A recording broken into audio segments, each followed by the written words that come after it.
Hi everyone, I'm Lamia. I'm currently a PCLL student at CUHK. And I also run my own startup called Seeker. And what we do is we build assistive tech for people who are blind or visually impaired, also known as the VIP. So I joined FSI as one of their mentees, where I learned about how to establish community relations with the people that I really want to service, which is the VIP community.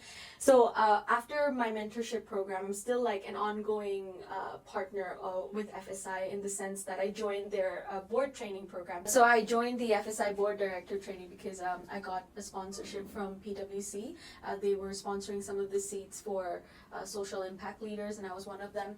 And in addition, I was actually requested to join the migration board as well. Prior to this, I had no board member experience whatsoever. I'm actually one of the youngest members at the board.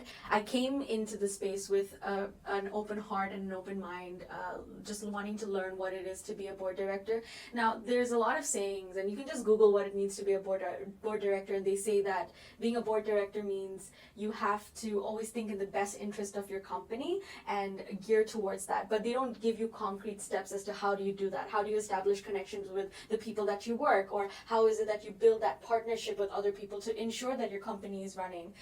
So I think during my training, I took a lot away from learning these soft skills and hard skills, and also like to think about it from a long-term perspective as to how you see your company grow and how do you measure that growth.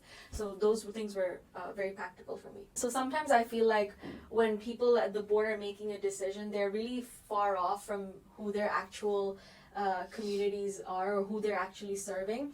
And I feel like if the type of board of director that I want to be is someone who is progressive and also someone who is agile in the sense that I'm able to bridge that gap. Of course, as a board of director, you're not only just supporting the members in the board, but definitely the people who are like, the body of the company, as I like to say, they're like working day in and day out trying to make sure that the goals that you've set are achieved.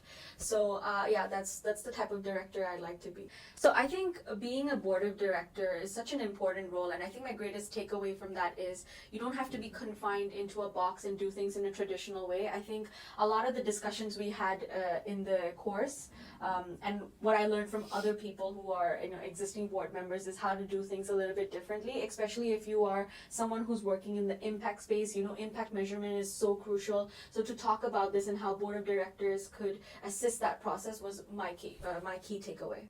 I think anybody who wants to be in the impact space would definitely benefit from being a part of the training. It's practical, it's creative, it gives you a fresh perspective onto things, and most importantly, it's a community. Like, you get to meet all these other people in their respective fields who are trying to make impact, and you see firsthand what is it that works in their company, and to learn how they do it, it's really an eye-opener. Yeah.